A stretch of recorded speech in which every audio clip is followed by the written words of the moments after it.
Well, hey guys, I am actually out at the church property right now enjoying the beautiful 5 acres that we have been so blessed with here, and I'm soaking up what is really a spectacular day.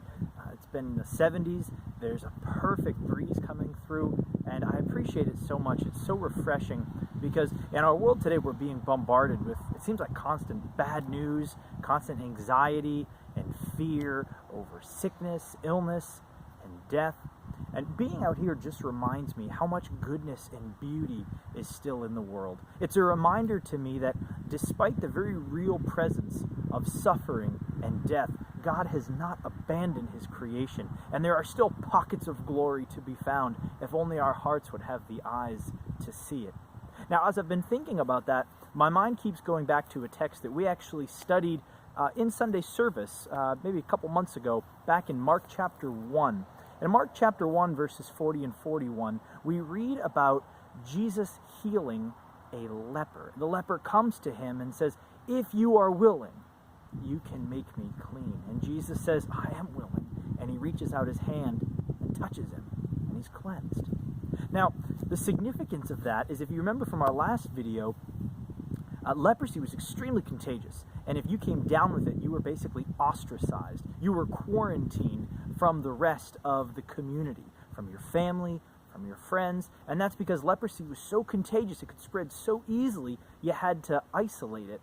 And the cleanliness of everybody else could very easily be overrun and overwhelmed by the uncleanliness of this disease.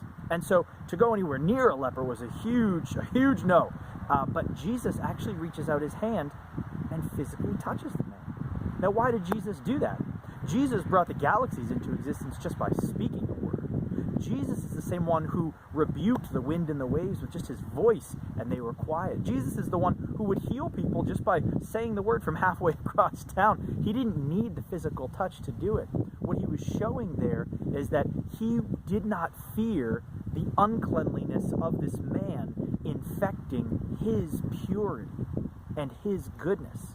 It tells us that the power and the glory and the goodness of Christ overpowers the darkness and the illness and even the rot and decay of this world.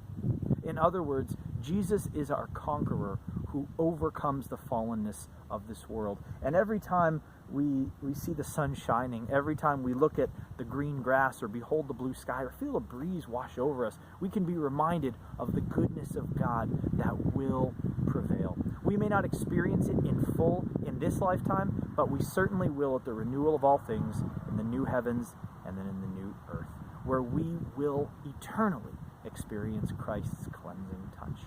So let's put our hope in him, who by his purity drives out and overpowers the impurity of this fallen world.